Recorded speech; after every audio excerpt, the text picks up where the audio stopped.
Cet été, je vous propose de retrouver quelques-unes des meilleures interviews de Monde Numérique. Innovateurs, experts, observateurs, ils ou elles partagent leurs projets, leurs visions, leurs analyses.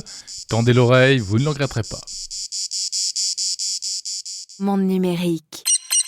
Le point commun de ces pionniers, et là-dessus je les admire à 300%, c'est qu'encore une fois, ils ne se satisfont pas de l'ordre établi, ils prennent des risques, ils inventent. Et c'est pour ça qu'en préambule du livre, je dis que la normalité n'existe pas et que le fait, on a trop vu, je pense, dans certaines écoles, chez certains, je dis n'importe quoi, des cousins qui peuvent être trop timides, des copains, etc.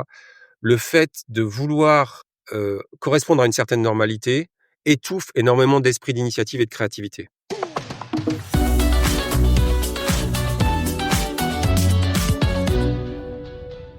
Salut Guillaume Gralet. Bonjour Jérôme. Bonjour cher confrère.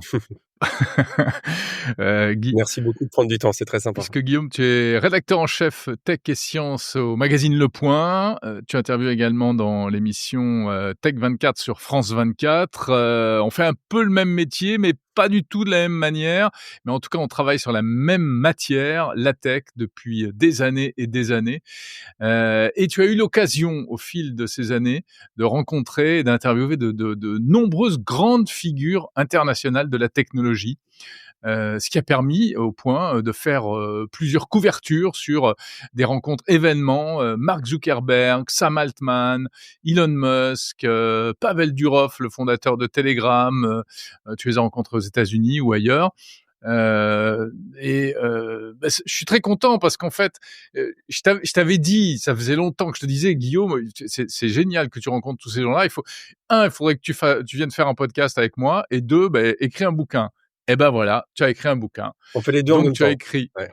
Je dirais pas que c'est moi qui t'ai donné l'idée, hein, mais je en pense partie, que si. Tu l'avais. Donc ce livre qui s'appelle Pionnier au pluriel aux éditions Grasset. Voyage aux frontières de l'intelligence artificielle. Bon, mais il n'y a pas que l'intelligence artificielle. Et en fait, ce livre, il est top parce que tu racontes ces rencontres. À la fois, tu racontes comment tu as travaillé. Donc, c'est un mélange de détails, d'anecdotes et tout. Tu vas au moins, je peux expliquer à mes fils que je fais comme métier. Voilà. Exactement, ils vont mieux comprendre ce que tu fais précisément. Mais derrière, il y a des réflexions profondes sur les personnes avec lesquelles tu as parlé. D'abord, si tu devais en retenir une, quelle est la personnalité que tu as rencontrée qui t'a le plus marqué ? Ouais, Jérôme, merci beaucoup de me donner cette opportunité. Et pour moi, j'en profite. Avant même de faire ce métier, je t'écoutais à la radio, je t'ai écouté énormément, et à chaque fois tu rendais des choses compliquées, très simples, très faciles d'accès. Donc, et tu as toujours la même passion aujourd'hui, donc c'est absolument génial de t'écouter, et merci encore de pouvoir converser avec toi. J'ai vachement hésité effectivement à faire ce livre parce que je me suis dit, ça va un peu ennuyer les gens, mais effectivement, j'ai essayé de montrer un petit peu les dessous, les interrogations qu'on peut avoir en tant que journaliste, à qui on doit donner la parole, qui mérite vraiment d'être interviewé. Donc ça, c'est des vraies interrogations dont je parle dans le livre. Et effectivement, il y a les personnes dont on parle beaucoup, comme Musk, Zuckerberg, Altman. Mais pour répondre à ta question, et qui sont effectivement une partie du livre, chacun a droit à son chapitre, mais il y a quand même 14 chapitres. Et en réalité, là, ce qui m'a peut-être le plus marqué, ce sont des personnes sans doute moins connues, dont on parle relativement peu, ou en tout cas pas assez. Il y a tout un chapitre sur les Français. Et honnêtement, les chapitres sur les Français, ça mériterait un livre entier, tellement il y a de choses différentes, des parcours différents, des façons différentes de voir les choses. Ouais, il y a qui comme Français d'ailleurs ? Alors, il y a aussi bien les créateurs de Mistral, bien sûr, ceux de Dust, mais il y a des gens moins connus comme des gens de Probable, avec Gaël Varocco, qui est un chercheur absolument génial, qui a été d'ailleurs un des professeurs ou directeur de thèse. En tout cas, il a été en contact avec Arthur Mensch quand Arthur Mensch faisait ses études. La volonté les créateurs de QTI aussi d'aller vers l'open source. Enfin, c'est très très riche. On en parlera peut-être tout à l'heure. Mais pour te répondre, ce sont peut-être il y a tout un chapitre aussi autour de Pelonomi Moiloa. Donc c'est un peu une des porte-paroles de l'intelligence artificielle made in Africa. Et pour être allé à plusieurs conférences qu'on appelle les conférences Indaba, ça veut dire rassemblement. Je suis allé à Dakar, à Kigali, l'année prochaine en 2026 qui a lieu à Lagos, au Nigeria, eh bien, on Oui, tu voit. parles beaucoup de l'Afrique parce que c'est un sujet qui te tient à cœur. Tu en parles souvent sur Tech24, tu as fait pas mal de reportages, et tu as interviewé pas mal de personnalités africaines de la tech. Ouais, ouais, ouais, pour faire vite, ce que je trouve très intéressant, c'est que d'abord, ces entrepreneurs ou ces chercheurs africains qui, pour certains, sont au Canada, aux États-Unis ou d'autres opèrent en Afrique parce qu'il y a une école mathématique très importante en Afrique, avec notamment le AIMS, hein, l'Institut africain des mathématiques.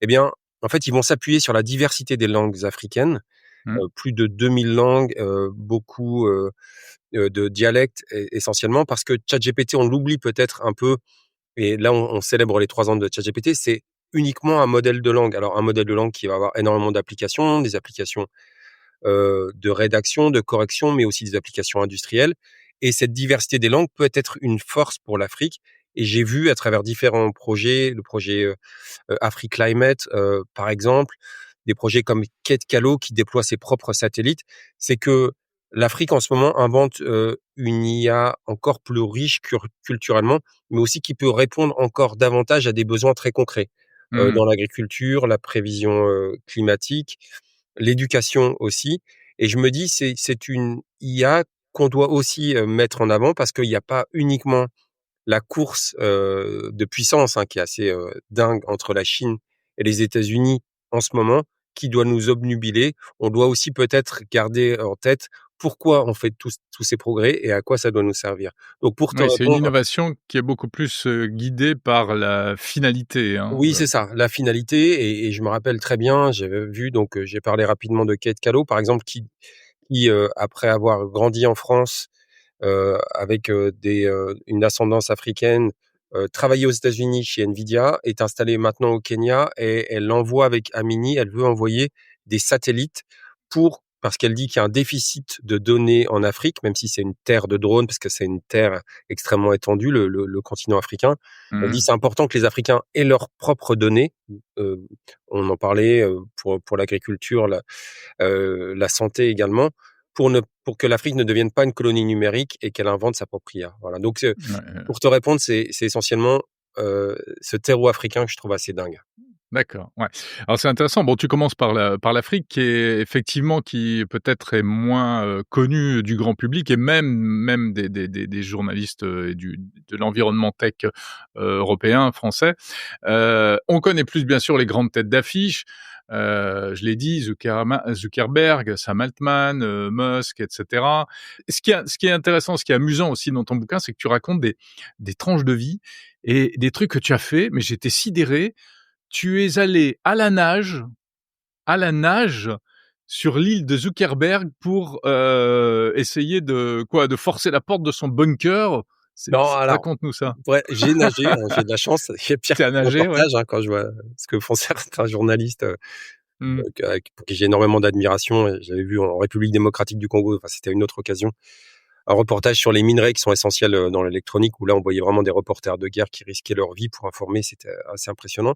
Non, là, c'est une toute petite facette, mais Mark Zuckerberg, j'ai pu le voir, à 2 reprises de manière un peu privilégiée. Une fois à Paris où en fait on était plusieurs journalistes, une dizaine de journalistes autour de la table et là, j'ai pu lui poser la question parce qu'à chaque Mmh. fois, j'essaie de poser Mais je des crois que questions. j'étais là. C'était chez Facebook, non? Voilà, c'était chez Facebook. Ouais, ouais, Donc ouais, puis j'étais en c'était face de assez lui. dingue. Voilà, Mais oui, mais je me souviens très bien, voilà on était pas et très on a loin l'un de l'autre, ouais. voilà et on avait le droit à chacun une question. Je sais pas si tu te Ouais, rappelles? ouais, tout à Voilà et fait. puis j'étais passé, je crois dans les derniers, mais chaque fois, j'essaie de leur demander, quelles sont les personnes qui les inspirent, du présent ou du passé, qu'ils aimeraient rencontrer. Mmh. Qu'est-ce qu'il faut apprendre à nos enfants? Et je pense que c'est assez important en termes d'accélération technologique et comment ils voient le monde dans 10 ou 20 ans, ce à quoi, ils rêvent et j'avais posé cette dernière question à Mark Zuckerberg. Il m'avait dit: «Moi, je rêve d'une communication de cerveau à cerveau». Alors ça m'avait, et surtout, il le disait de manière, passionnée, ça l'habitait donc c'est ça que je trouve très intéressant, c'est de savoir vraiment quels sont les ressorts de ces personnalités et ce à quoi ils rêvent et pour terminer sur Mark Zuckerberg, donc il y a cette vision où tu as cet ingénieur qui est passionné, que je trouve très intéressante, même si ça pose énormément de questions éthiques, ça on en reparlera Mmh. tout à l'heure. Mais il y a aussi le Mark Zuckerberg qui se crée un bunker. Alors j'avais vu un grand reportage dans Wired, hein, c'est pas du tout moi qui ai sorti, l'histoire, mais je suis allé, j'étais en reportage en Californie et je voyais le prix des billets d'avion, je voyais que c'était pas trop cher d'aller à Hawaï, donc ça j'y suis allé en avion et je suis allé, Mmh. sur cette petite île de Kauai, j'espère que je prononce bien, K-A-U-I, hem et il a en fait acheté petit à petit une grande partie du nord de l'île. Alors c'est pas toute l'île, mais ce qui m'a impressionné lorsque je lisais l'article de Wired, c'est que petit à petit, il se dote lui enfin il a voulu se créer un environnement totalement autosuffisant. C'est-à-dire que Mmh. non seulement il voulait la tranquillité comme à Palo Alto, où petit à petit il a acheté des maisons autour de la sienne. Ça pourquoi pas, même si ça pose des questions par rapport à la vision qu'il a de nous-mêmes ou voulant tout le temps nous Ouais, connecter entre nous, voilà. c'est marrant, il veut connecter tout le monde sauf mais pas lui, quoi, hein. Voilà, voilà, bon il y a Enfin, ça. oui, c'est ce qu'on lui a c'est un peu le procès qu'on lui a fait dans la presse, mais je trouve que c'était pas forcément, juste parce que, c'est là où justement il y a la différence entre les connexions virtuelles, Oui, numériques qu'on peut créer et puis les relations oui, oui. réelles et c'est pas pareil. Bon, Et voilà. effectivement et pour être totalement honnête, au départ, sa venue a pas toujours été bien vécue, par les populations locales, Oui, pour parce Hawaï, tu veux dire? voilà, pour Mmh. Hawaï. Bah, oui. Mais il a un peu donné le change, c'est-à-dire il a donné de l'argent à des Ouais. instituts, Qu'est-ce qu'il a pour fait? aider Il à a la financé sauvegarde, ouais, un de la un vie et cetera. aéroport, le les trucs, Oui, oui, d'environnement, voilà, le donc il a ouais. beaucoup donné. Mais ce que je trouvais assez fascinant, en fait, c'est que, heu, il a sur son terrain, il est en train de construire, c'est un gigantesque chantier, hein, qui est pas prêt d'être terminé. Ça fait, Mmh mh. 6-7 ans et ça va encore durer 5 ans. J'ai parlé avec des des responsables de chantier, mais c'est qu'il se dote d'une ferme autosuffisante. C'est-à-dire qu'il veut, en dehors des bunkers qui doivent le protéger de n'importe quelle catastrophe, hein, ou d'une attaque, eh bien, il veut pouvoir, manger à sa faim en faisant tout, localement. Donc voilà, c'est une C'est un certaine vi écolo, en fait. oui, oui, alors, oui, oui, non, mais il a plein de c'est quelqu'un de brillant, c'est quelqu'un d'intelligent. Après, je préfère le Mark Zuckerberg passionné de technologie qui est ouvert sur ses, recherches que celui de Cambridge Analytica ou Ouais, c'est peut-être sûr. celui qu'on voit actuellement où j'ai l'impression qu'il reva vers une recherche, un peu fermée, hein, le laboratoire de superintelligence qu'il a Mmh créé mh. et qui explique peut-être en partie, en tout cas, le départ, De de Yann Yann Lequin? LeCun. Ouais. C'est peut-être Yann Lequin a été partisan, donc ce Français qui est prix Turing, l'équivalent du Nobel, était partisan chez Meta et je pense qu'il a plutôt bien réussi d'une recherche ouverte, hein. On l'a vu avec Ouais. Llama et cetera et là, j'espère que ça va toujours être le cas, mais j'en suis pas sûr et la personnalité d'Alex Wang qui dirige le laboratoire de superintelligence qu'a créé récemment Mark Zuckerberg, pareil, c'est un chercheur très brillant, mais j'ai été un peu inquiet par certaines de ses déclarations parce qu'Alex Wang a dit: je ne ferai pas d'enfant tant que les puces Neuralink, d'Elon Musk ne Mmh. seront pas au point. C'est-à-dire qu'en gros, tant qu'on Ouais, pourra pas greffer une puce Neuralink à un de ses enfants. ouais. Bon, il est très jeune, hein. Il est très jeune. Heu, On peut il est changer très d'avis. jeune. C'est un gros cerveau, Un gros cerveau. de l'IA. À mon avis, il a pas un quotient émotionnel, super développé. Il a un peu le temps de Ça peut progresser dans changer, la ça vie, peut hein. changer. Ça peut changer, ouais, voilà. OK. Donc Mark Zuckerberg, Elon Musk, je me souviens il y a quelques années, où tu étais voilà, tu collectionnais déjà les stars et tu me disais: «Ah Elon Musk, j'arrive pas à l'avoir» et cetera. Finalement, tu l'as eu.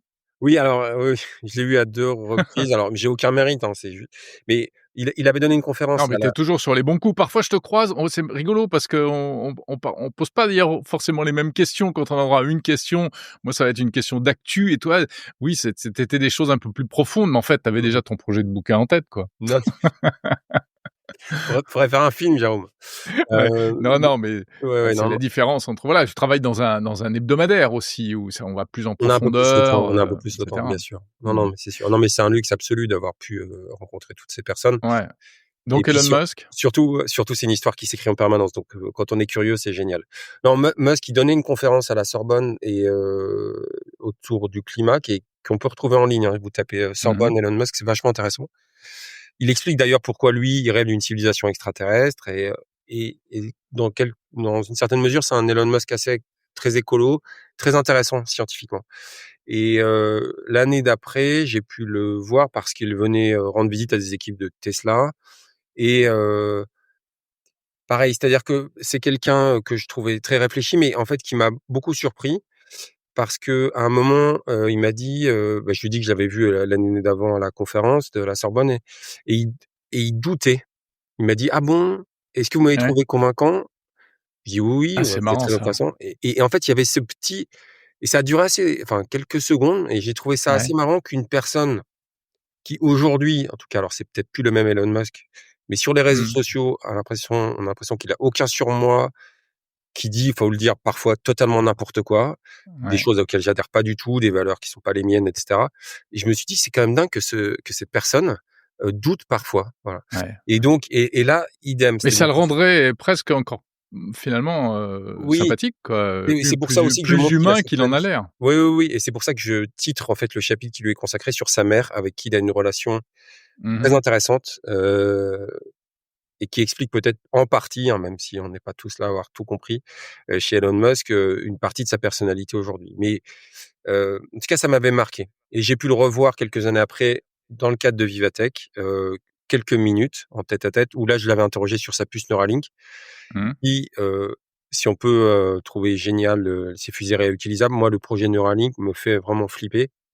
C'est génial sur le côté, pour accompagner ça peut être en tout cas génial pour accompagner certains malades d'Alzheimer, de Parkinson, mais lorsqu'on explique que ces puces-là vont permettre à un être humain de résister à l'ère de l'IA, c'est-à-dire en augmentant l'homme d'une capacité de calcul, de mémoire infinie, heu, ou de connexion au monde, je me dis: «Ouh là là, on va trop loin». En tout cas, c'est aussi un des objets du livre, c'est de en dehors de ces personnalités qui ne sont pas assez connues, je pense qu'il y a des dans un monde en pleine accélération, on avait parlé des États-Unis et de la Chine, il y a des débats, je pense qu'on devrait poser, pas forcément pour être tout le temps contre, hein, il y a des choses absolument géniales, en médecine. D'ailleurs, il y a tout un chapitre qui est consacré à Demis Hassabis. Là, c'est aussi une Ouais. personnalité qui est dingue, d'ascendance, singapourienne en partie, grec, Prix Nobel? chypriote et cetera, qui a créé à Londres DeepMind qui a été en 2010 de mémoire, qui a été racheté en 2014 par Google, qui a tenu à ce que DeepMind, une grande partie reste à Londres, gardait beaucoup d'indépendance et qui aujourd'hui chapeaute plus ou moins l'IA chez, Google.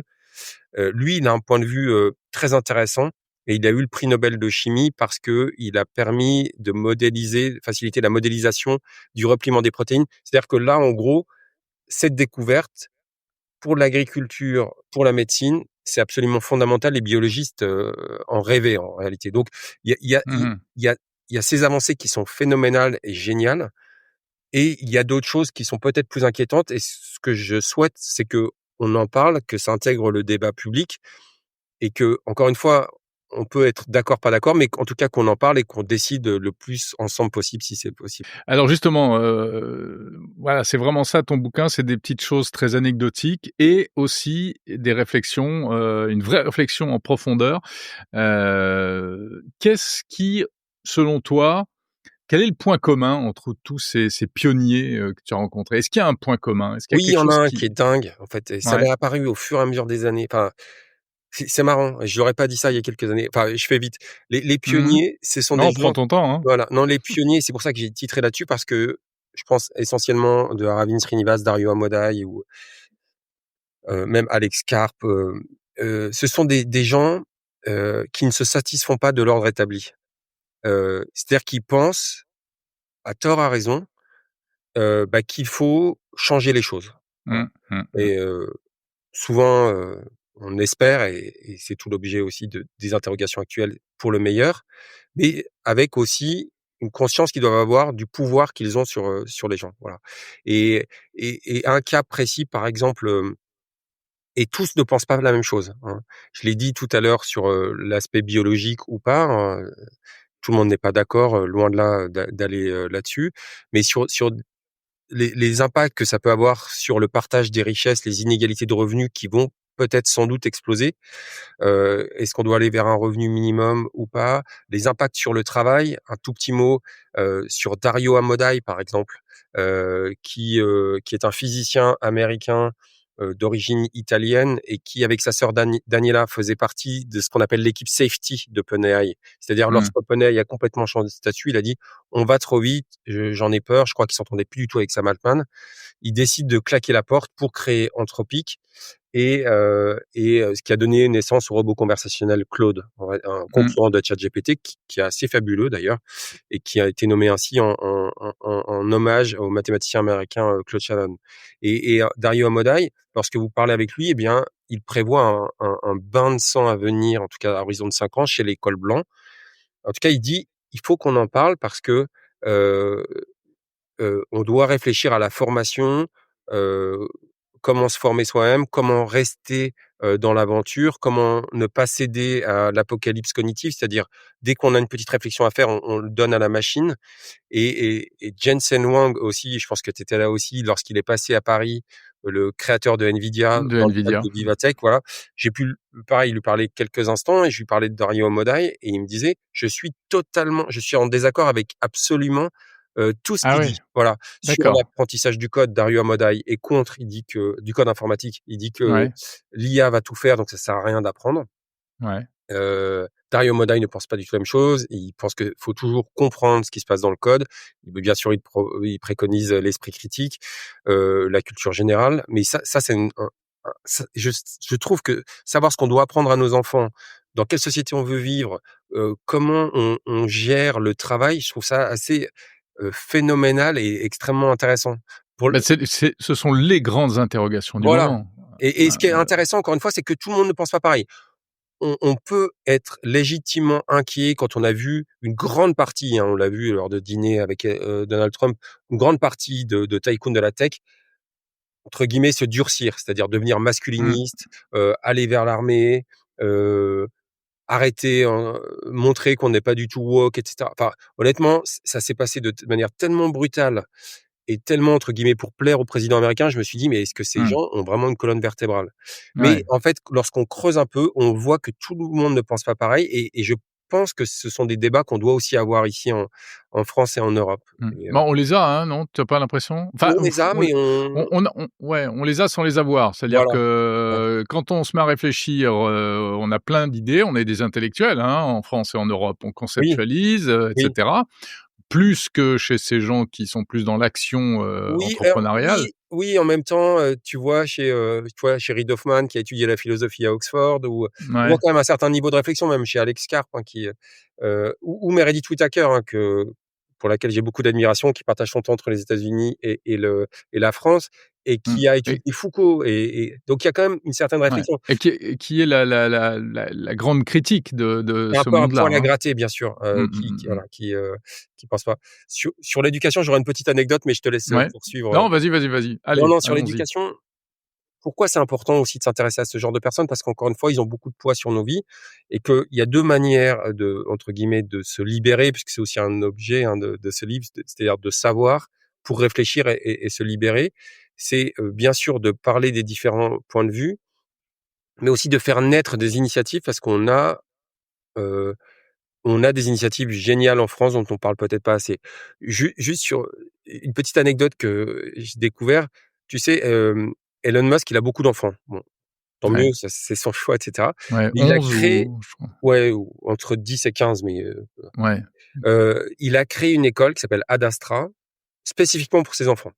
Pourquoi pas, à Mmh la mh. limite, et c'est assez intéressant, c'est de regarder le programme de cette école. C'est-à-dire qu'il y a des choses géniales sur, l'esprit d'initiative, résoudre des problèmes à plusieurs, être très concret, mais il a supprimé, en tout cas, ça a peut-être changé depuis, mais en tout cas, c'était le cas pendant plusieurs années, l'apprentissage des langues étrangères parce qu'il considérait qu'à l'ère de l'IA, effectivement, toi et moi, Jérôme, on voit dans les dernières nouveautés, on voit des écouteurs qui permettent de traduire Mmh. en temps réel, on le voit aussi avec certaines lunettes connectées, et cetera, et il dit: «Mais ça servira plus à rien de savoir une langue Mmh. étrangère». Mmh. Et qu'est-ce Or que tu en penses? et moi, je trouve ça nul. Enfin, je veux pas de ce monde. Je trouve ça super d'apprendre une langue parce que lorsqu'on apprend une langue, on n'apprend pas des mots, on n'apprend pas que, une manière de s'exprimer ou de traduire un menu dans un restaurant. On apprend une culture. C'est pour ça que je mets autant d'accent sur cette Oui. pièce des langues Mmh. africaines et qui est une vraie chance. Ouais.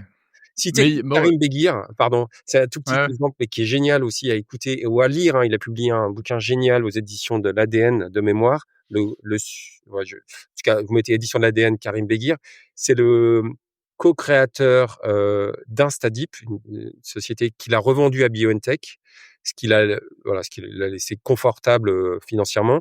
Et lui, il est persuadé enfin, il veut que de plus en plus de chercheurs africains publient, etc. Enfin voilà, c'est quelqu'un à suivre. Voilà, c'est une petite Mmh, parenthèse. mmh, mmh, mmh. Mais Ouais. sur l'apprentissage des langues étrangères, pour te répondre et pour pas être langue de bois, moi je pense, et ça rejoint l'apocalypse cognitive, c'est-à-dire que je pense qu'il faut qu'on garde, même si la machine, encore une fois, moi souvent je suis tenté, hein, je me sers de l'IA pour transcrire des interviews, c'est génial, pour pour résumer des documents de recherche, Perplexity, certains outils de Perplexity, de Deep Research sont absolument géniaux, etc.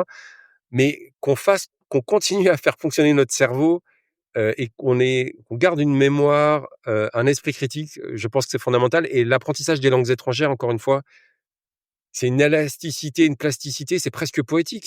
Il faut qu'on garde ça, je pense. Ouais. Sinon, on va devenir comme des légumes à côté de la machine, Ouais, non? je suis très Là, bon, ça dépend des langues, hein, écoute, je suis d'accord. non, Mais non, mais c'est pas ça. Tu as tout à fait raison sur la réalité, tout ce que ça apporte, et cetera. Ce que je veux dire, c'est qu'il y a plein de sujets intéressants, dans, le monde. bien sûr, C'est très enrichissant d'apprendre l'histoire, d'apprendre les sciences, non, mais bien d'apprendre, sûr, bien sûr. et tout le monde ne peut pas tout apprendre. Bien sûr, Et bien sûr. si on se place dans une logique de se former, de faire des études pour avoir un rôle dans la société après, heu, je pense qu'effectivement, apprendre les langues aujourd'hui ne sert plus à grand chose. Oui, Il y a plein on peut apprendre la psychologie, on peut apprendre la sociologie, il y a 1000 sujets passionnants, mais ce seront des voies de spécialisation pour certains professionnels, et il faut qu'il en reste des professionnels comme ça. oui, oui, mais tu vois, par Mais est-ce exemple, que tout le monde a besoin d'apprendre les langues? Non, non. non, mais on peut encourager, c'est comme l'apprentissage de la musique. Bien sûr que c'est des efforts, Ouais, mais voilà, la musique aussi, bien sûr, c'est c'est un super effort, pour, bien sûr, tu mais as pas tout le monde forcément envie le samedi n'apprend pas après-midi de ça. faire du solfège pendant 2 heures et bien sûr, Exactement. mais ceux qui s'accrochent, voilà, bah, ils sont à la fin, ils sont contents.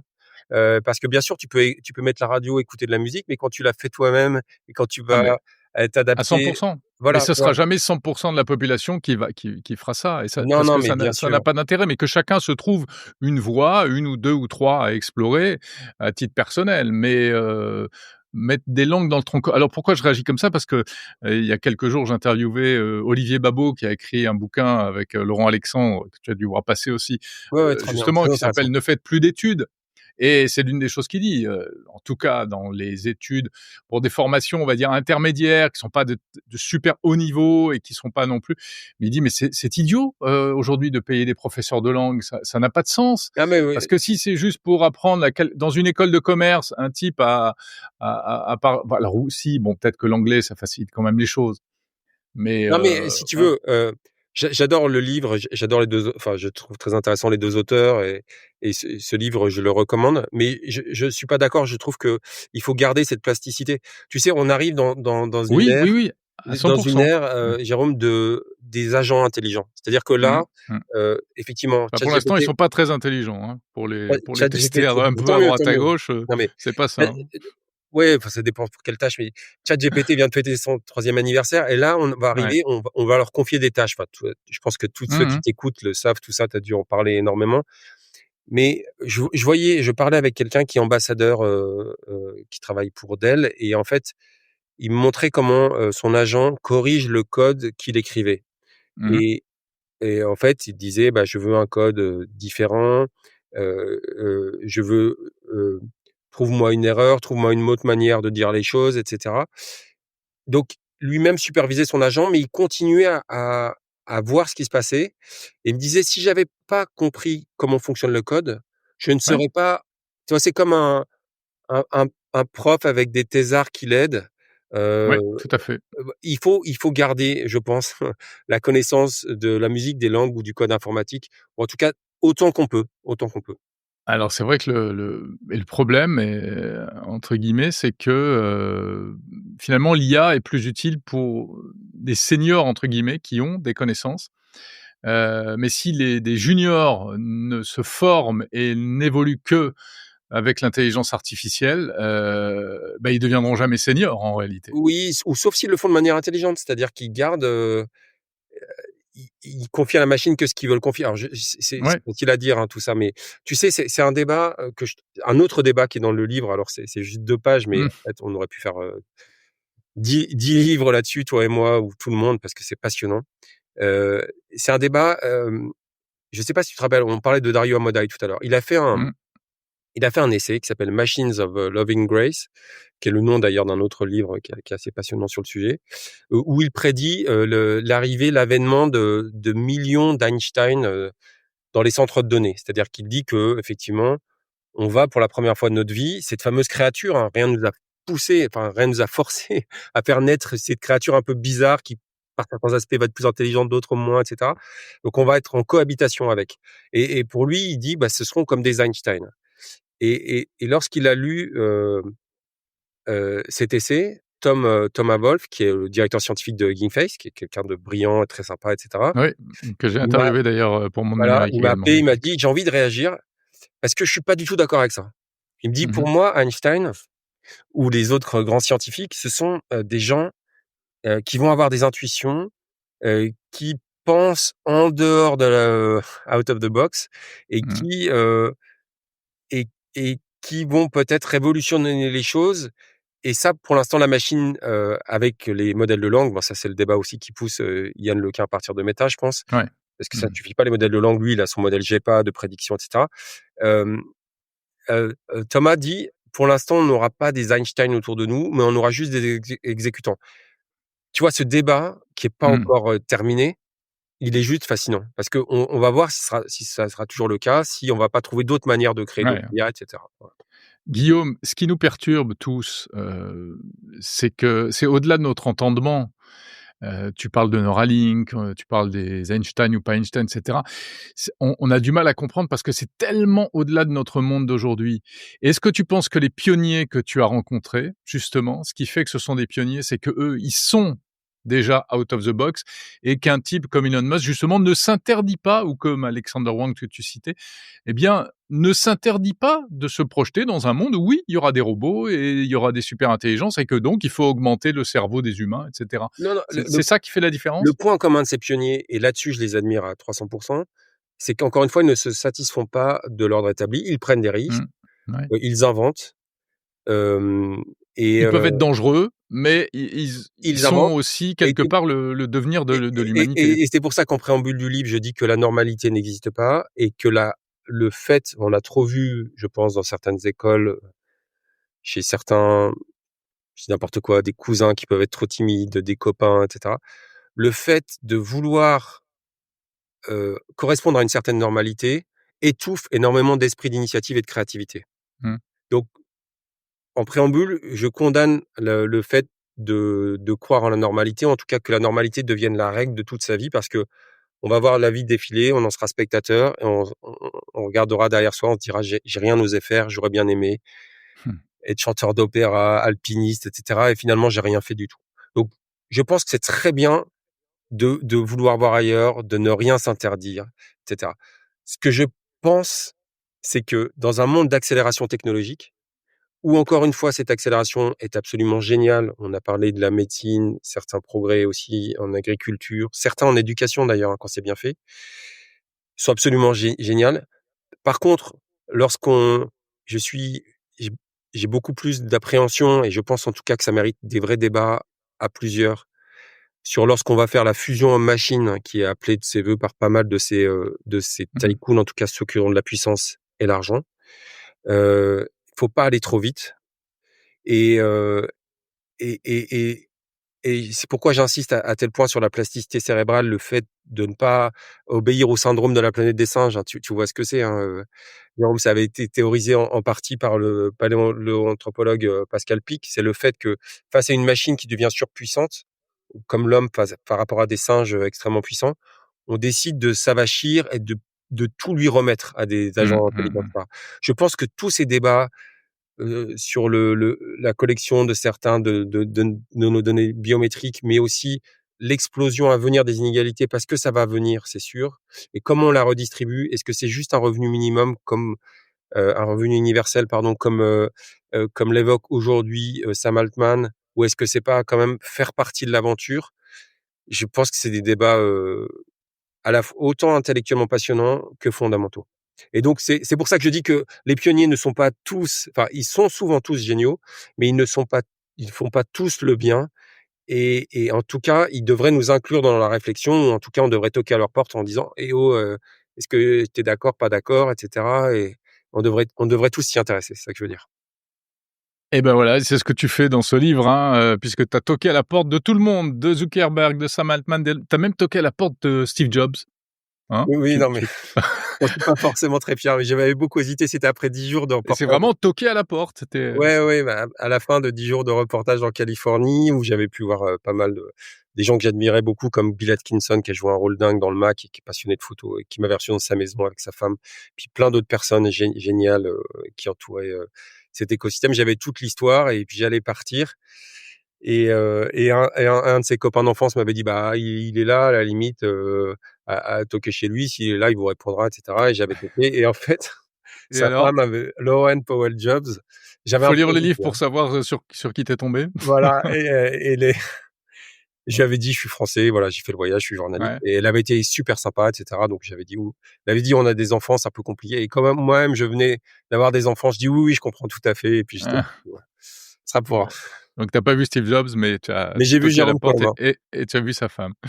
Ouais, ouais, ouais, écoute, on s'est vu. Voilà, Pionnier aux éditions Grasset. Merci beaucoup Guillaume Gralet, puis on continue à te lire, dans Le Point, régulièrement, Merci heu, Jérôme. sur tous les sujets tech. Salut Guillaume. À bientôt.